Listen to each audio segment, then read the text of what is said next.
So I'm joined now by probably the happiest man in the room at the moment. Just about. Micheal Smith of AI Events. This is your event that's been going on for the past day and a half. You've been very much over the agenda, the 3 tracks that are coming to a close in the next few minutes. 40 minutes, yeah. Yes, or so. Congratulations on a great show again. Thank you. I know it takes place in difficult circumstances. Anyone doing events at the minute has to contend with things we can't control. But how do you feel? How do you feel it's gone? It's gone really well. One of the bits I can tell, 2 things. Yeah. First, the networking. You can hear in the background even now, and we're Still almost going finished, on. Yeah. still going. Yeah. How hard it is to get people back into the room at the coffee breaks. And the other bit, the sessions I've been in, lots of questions, lots of interactions. And that means people are listening and paying attention and hearing some of the difficult things that are going to be facing our industry in the year. And so ahead. You do these all the time, all over the world. So you see themes come and go, or you see themes generate and grow. What have you seen this year which you think, I can see something starting here, which we'll be talking more about in the future? So the interesting bit about putting this particular event together is, this is 9 months of work that's culminating here. And what we've seen is the whole rise of this e-commerce. And the people... This is a-commerce, which is e-commerce, agentic or... agentic. And there's a little bit, so some people are calling it agentic AI, some people are calling it e-commerce, and it'll be interesting to see where the terminology settles. But what I've found from talking to lots of people who are in the trenches, they know their businesses might be doing some agentic AI stuff. Right, they might be using Claude or Gemini or ChatGPT beyond just writing an email, but they know stuff's really going to be happening. And what we've tried to address here is to give people, here's some of the things that people think may be coming, and then actually you need to start wrapping your head around. Because the world is going to change. One of the stats I'm going to quote when we sum up are the billions that the likes of Booking and Expedia are spending with Google, right? Well, Google's going to want to keep that money, right? But if it's not a consumer you're marketing to, it's a bot, who's paying? Right? And that's going to be an interesting bit. I've no idea how that's going to play out. But I think if people don't go away from here thinking, a whole load of things are really going to change because I'm not going to be waving at a consumer, I'm going to be waving at a bot. Right? And the other bot's going to be going, well, okay, don't want you. We're actually based just up the road from the new Google offices in London, which are not quite open yet. It's been 10 years in the making. They're not building that office just to let go of their market share, are they? It's an enormous business. So you talked about trends, and we've been doing this for a few years. And I remember when Google bought ITA software, right? And they've still got it. Right. So it was $800 million. Right. And $800 million 10 years ago was a lot of money. They've done nothing with it. Right. And what do you take from that? I mean, so that wasn't the plan clearly when they bought it, or was it? My take is, well, if we went down that route, we're just going to cannibalize all our money from Booking and Expedia. That's one part. The other bit is, and you've heard probably through some of the talks, travel's a bit different, it's complex, and it's this and it's that. And the next thing, I genuinely believe that if you did a business school case study on the taxi industry, what they would say is, you need $1 million for a yellow cab license in New York. It's hyper localized. It's all local suppliers, local knowledge. It takes 3 years to pass the knowledge in London. All these barriers to entry. And along came Uber and said, we don't care about that. Right. And will that happen in travel? And does agentic or e-commerce make that possible?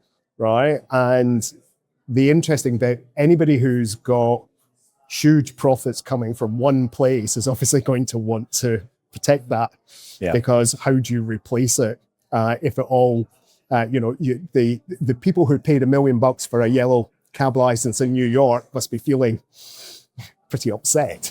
If you spent 3 years of your life learning the knowledge in London. So it's those bits that we constantly come across the bits that are unknown. Yeah. So sometimes, the internet's done pretty well, social media's done pretty well. The metaverse has probably crashed and burned, perhaps. But I think in terms of what's happening with this e-commerce, I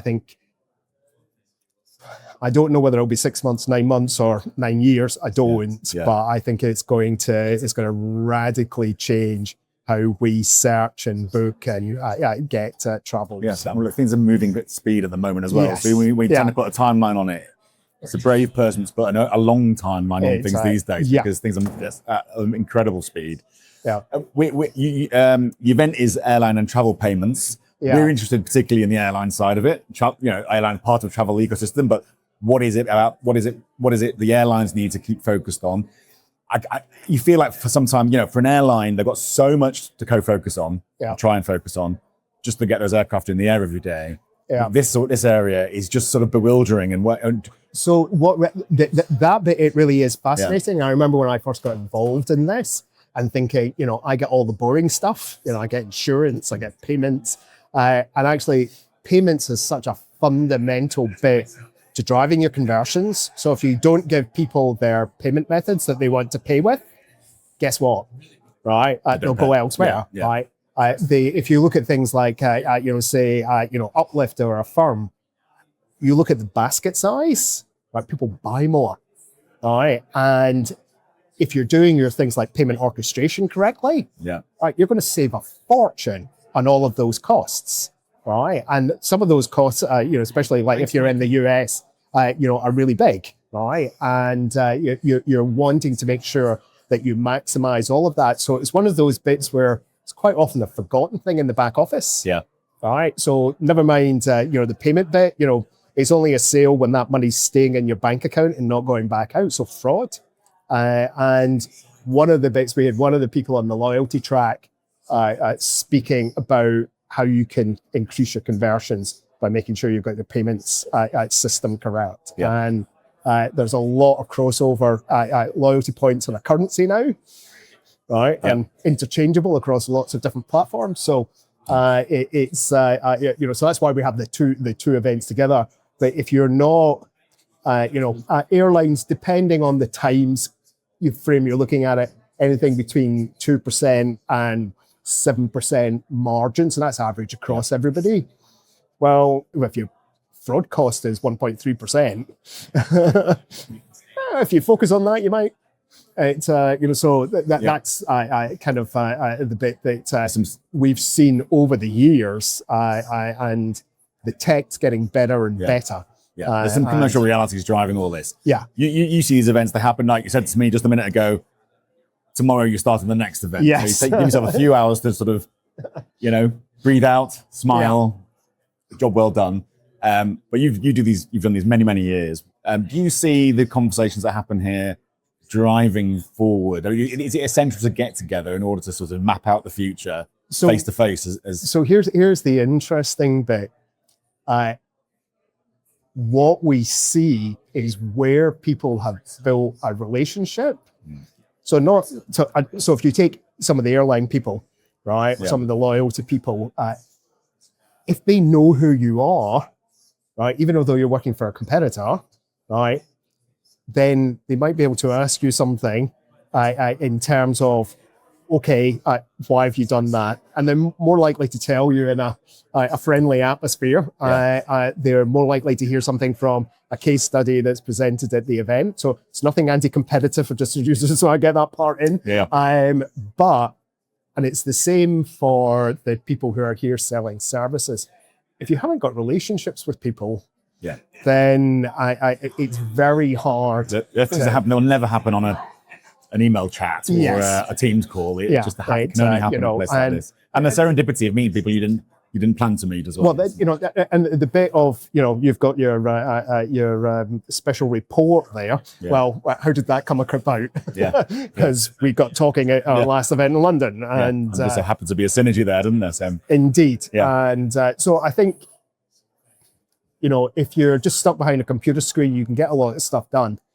And yes, I've got a vested interest to get people together at events. So, I appreciate that. But if that's all you do, then it can become a little bit dry and boring. So what is the next event then?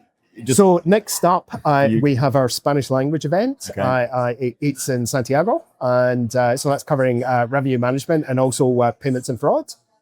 Then after that, we are in Bali. Nice. I gather, it is not a jolly, or for your American audience, it's not a boondoggle.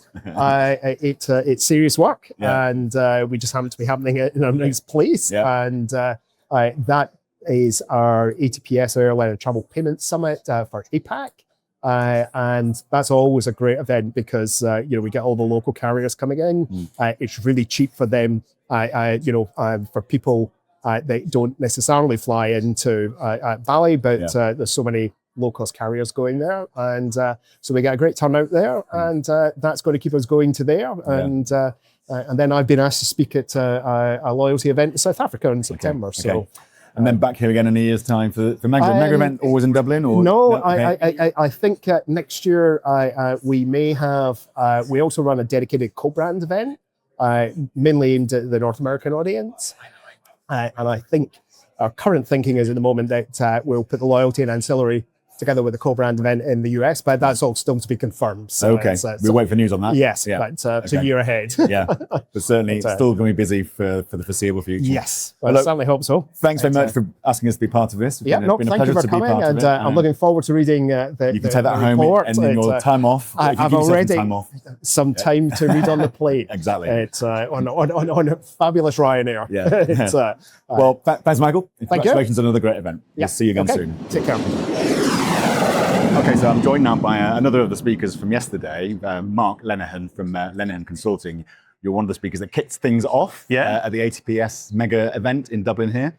Mark, you were talking about AI as is the topic of conversation. Everyone wants to talk about AI in a minute.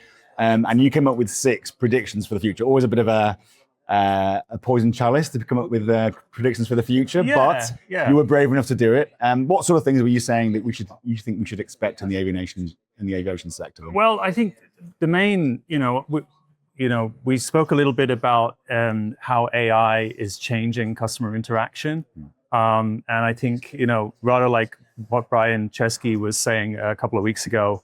I don't think text chat is the limit of AI user experience. There will be interaction, there will be visuals coming down the line or already starting to appear. Another prediction was, I suppose more material stuff was just about, if the AI industry follows the same path of a lot of other parts of technology in our lives, if it follows the path of mobile operating systems or advertising tech or web search, right? You'll end up in a situation where there's a small number of relatively concentrated companies. And my whole hypothesis is just borrowing from Cory Doctorow's enshittification process is that will AI essentially eat travel distribution? And my hypothesis is essentially that if AIs come to control access to the consumer, they will, of course, extract rent from the supplier or from the retailer. Because ultimately that's always what happens in the end. They have to make money out of the billions of dollars that are pumped in at the beginning. Well, even if they're getting paid by their consumers, and even if they can do that on a cost neutral or a profitable basis, does that mean they won't also charge their suppliers? Or they won't also give an opportunity to the suppliers to position themselves better. And I think simply because, especially if industry concentrates, and it'll probably concentrate through mergers and acquisition and market share win and loss, even if there isn't a stock bubble burst, right? It'll concentrate. And if there is that concentration exists, then they will take advantage of that. They'll use that as leverage against anyone. Now, I'm not saying as to an airline or to a hotelier, don't have your product discoverable and explainable, because if this happens, actually not playing ball is probably not an option. You probably still, in the same way, it's very hard to choose not to play ball with Google. You kind of have to be there to be visible. Is the wise move to be an early mover and make those mistakes of an early mover, but to have an advantage, or to just sit back and watch. I feel like the thing is, at the moment, things change so quickly in this day and age that to sit back and watch can mean that opportunities come and go before you know it. I've always been skeptical of early mover advantages when it comes to new technology, right? Like being the first out the gate with online bookings, you know, in the early days of the internet, doesn't really have a bearing in terms of how many online bookings you're getting 10 years later, right? Yeah. And then everyone is talking about MCP like it's some kind of black art. And the reality is you can put your API spec into Claude and it'll make the MCP for you, right? No, MCP is the protocol for the AI for to AI. talk to your API, right? Yeah. Okay. But you know, but the thing is, it's very hard to say there's an early mover advantage, and the land grab idea where, you know, you get in and you stake a claim and you own this piece of real estate, that actually doesn't happen in technology. It happened briefly with domain names, like having a 3-letter or 4-letter .com was really valuable. Yeah. But really, it doesn't happen. You know, it's what you're doing by doing any of this stuff early is you're kind of preparing yourself in terms of the skills. But the other thing you need to be doing is equipping your commercial teams with an understanding of how distribution will work, and equipping them to be able to answer the pressure you're going to come under.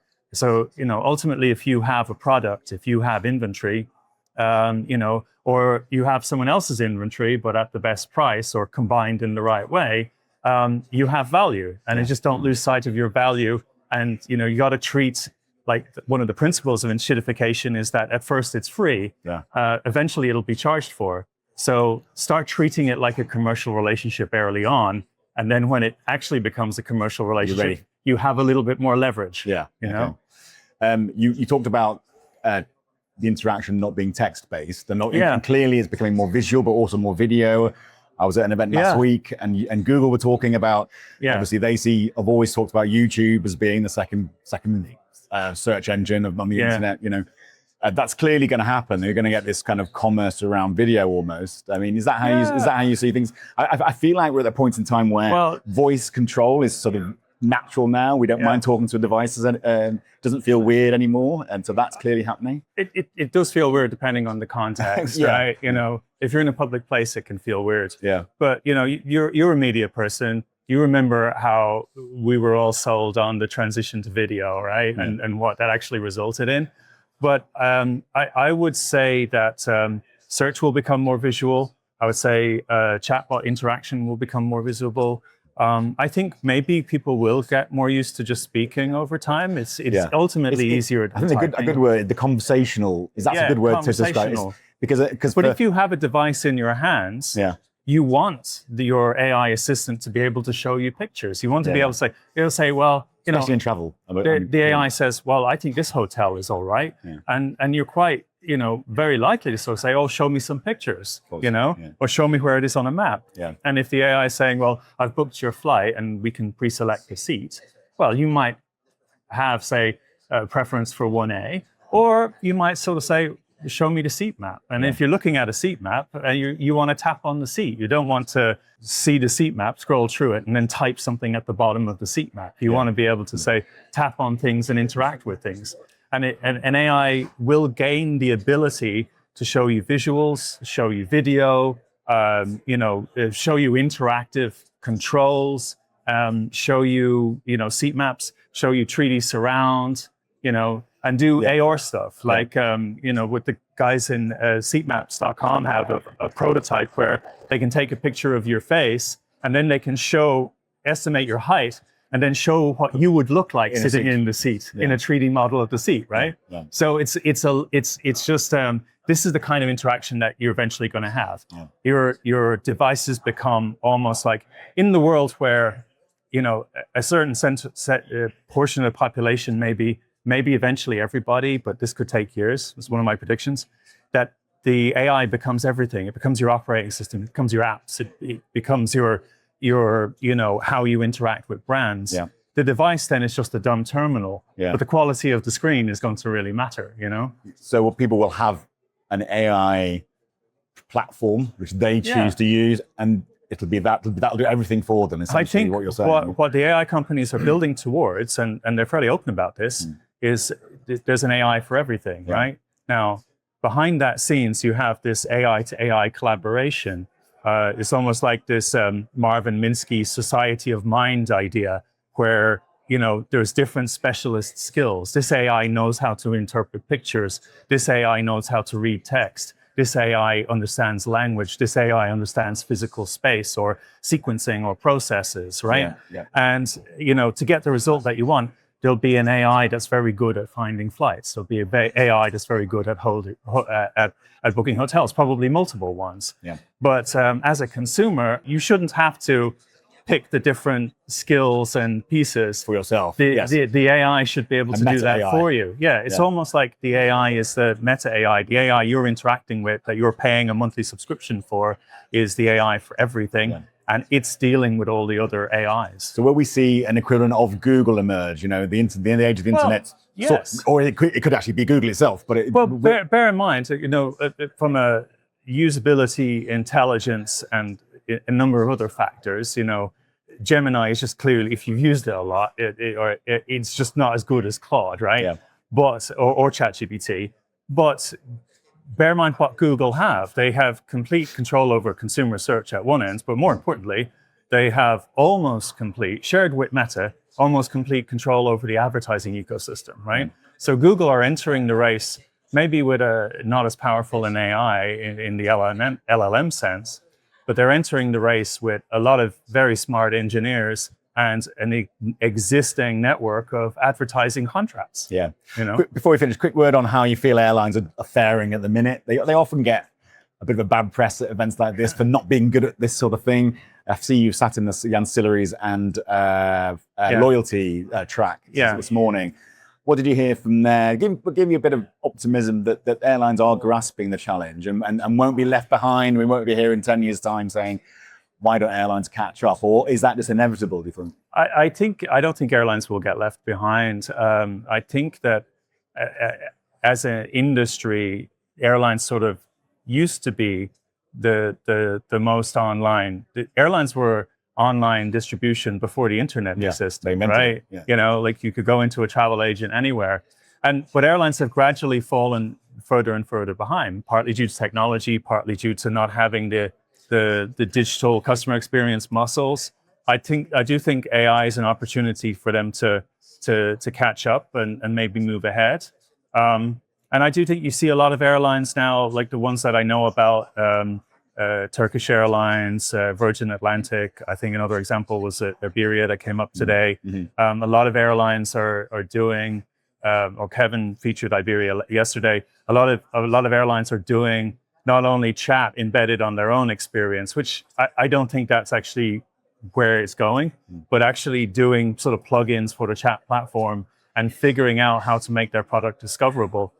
But the key thing is the work you need to do to make your product and your data and your services discoverable in an API like NDC or on a mobile app, right? Is the same work you need to do to make it usable by AI. Right. So it's almost like you kind of have to get your house in order, regardless of the channel. There certainly seems to be a real enthusiasm among what you hear. Airlines want to move quickly on this. I don't know if they've got the funds to do it, because everything costs, and the airlines will struggle to find the relevant funds. But they're looking for partners to do that for them, and they seem enthusiastic to get on with it, because I think the fear is if they don't, someone else will do it, and they'll fall behind, or they'll have to take the rules from somebody else, as opposed to they'll do their usual thing. They'll develop some things themselves. They'll use best of breed vendors that will integrate with each other. We're seeing a lot more of the airline technology vendors pre-integrating now, producing prototypes. So more and more of these Lego brick combinations become possible. You also have maybe a dominant airline tech provider who isn't quite as committed to modular and partnerships as some of the others are. But I do think that there's always a choice with airlines to build or buy, and where they focus on building themselves is where they get a premium of control. So this would be things like the user experience or the revenue management. And I don't think they necessarily should do that, right? There's always really what you're buying when you're buying technology is you're not buying the software, you're not buying lines of code, you're buying proven expertise, right? Yeah. Proven solution delivery. Yeah. I think your bleak reference there to a company that isn't quite so into the modular way of thinking. They were speaking last week at the event I was at, but they were talking a very strong game about collaboration. Okay. About maybe pooling the investment that the industry makes, because they know, say for Amazon, for instance, they spend 100 billion to build a retail platform. Yeah. And the airline industry will spend maybe an equivalent amount, probably less, but maybe in overlapping areas. But if you collaborate, you can have a better outcome if you're not sort of double investing. Do you ever see that really happen? Was that like airlines collaborating in the community development model, or it sounded like that, or at least coming together and saying, well, if I'm going to develop this, you don't develop the same thing in parallel, and everything should work together. So they talk a good game when in public, but whether the collaboration really happens, in truth, because it's hard. I'm not going to talk about that company. I'm going to say something completely unrelated. Yeah. In a technology marketplace, when a vendor becomes dominant and has controlling market share, they'll behave in a certain way because inevitable economics, right? And you need effective regulation, and you need collective action to retain control. And that's true in every market. Not talking about anyone in particular. Yeah. Control is a good word as well, isn't it? Control is the word of the day, right? Yeah. And when you're the product supplier, you feel like you deserve to have some control, because you are, at the end of the day, initiating the actual product. You have the ski, you have skin in the game. You're flying the plane, right? You've invested millions in creating, a product that can deliver.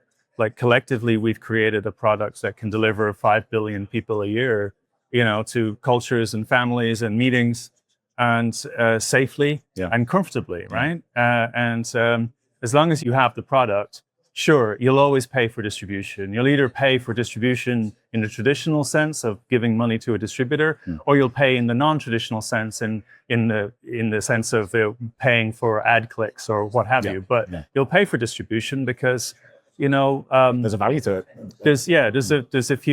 There's a few thousand products, and there's 8 billion consumers, right? Yeah. Mark, thanks for doing that. Thanks for chatting to us. Are you optimistic for the future? Is that you come away from these events with a sense of optimism? Or actually I do. Because I get to meet a bunch of clever people who are like solving different pieces, and it's still my ambition in life. Like, why I get up in the morning is to help airlines, provide a better, digital experience of their, to their customers. I can't comment on seat configurations or, the quality of cushions or the sheets in a hotel.